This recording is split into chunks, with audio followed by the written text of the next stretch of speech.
It sounds like that movie, remember Harry Met Sally? That's right. Our contributing editor, Blanca joins us now. So Blanca, you found some evidence that not all get-togethers between men and women are romantic. So explain what you found out. That's right, Julie. So there's an online website, and it is Moto, which is a division of Time magazine, and they give out advice. So what they did is they asked 10,000 readers who rated different scenarios of what could be considered a date. For example, and it's based on different categories. For example, an ex-girlfriend texts you and says, hey, let's do coffee on a Thursday. Would that be considered a date? And the answer to that is no. A majority of the people who responded do not believe that would be considered a date. Maybe because it's a Thursday and a text kind of situation? Yeah, maybe. Okay. Yeah. So you found out there are 4 different categories here. So explain what they are and how are they used to determine if a situation is a date or not. All right, now this is really fascinating. So what happened is you have these different categories. So it depends on your relationship, whether you're a friend, it's a friend of a friend, a coworker, an ex, what kind of outing it is it coffee, lunch, dinner, drinks, the type of communication, so how you're reaching out to somebody, is it text, email, phone, or in person, and the day of the week, weekday versus a weekend, Friday, Saturday, or a Sunday. And you mentioned that other example, coffee, text, that's right. Weekday. That's right. And that could mean something. That absolutely could mean. So what they did is they put this date calculator together. And so what you'll see is...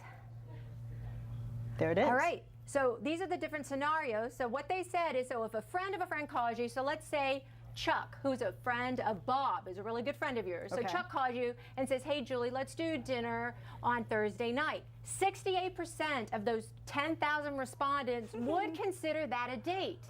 However, if it's just a friend, let's say we're talking about Bob, Bob picks up the phone and says, hey, Julie, let's do dinner on a Thursday night. It goes down 28%, so that decreases drastically if it's considered a friend. So it's interesting because sometimes when I was single, you would always say, is this a date or not? So you can actually go to this calculator and plug in the numbers and say, oh, it's a date, and all your friends are saying, told you so. All right, so you have an interesting analysis how this date calculator can pertain to married people. That's right. So what I've done is I've extrapolated one step further, because look, we all know that once you get married, everyone says, oh, you can't be friends with a member of the opposite sex, because that means someone really likes you and it can threaten your marriage. Not necessarily so. Let's look at this next example. And so what happens is, let's say your friend texts you and says, let's do lunch on a Monday. As a married person. You're a married person, okay? And let's say they're married also, or they're single. 11% of the respondents would consider that a date if it's a friend. But if it's a coworker, which all of us work, right?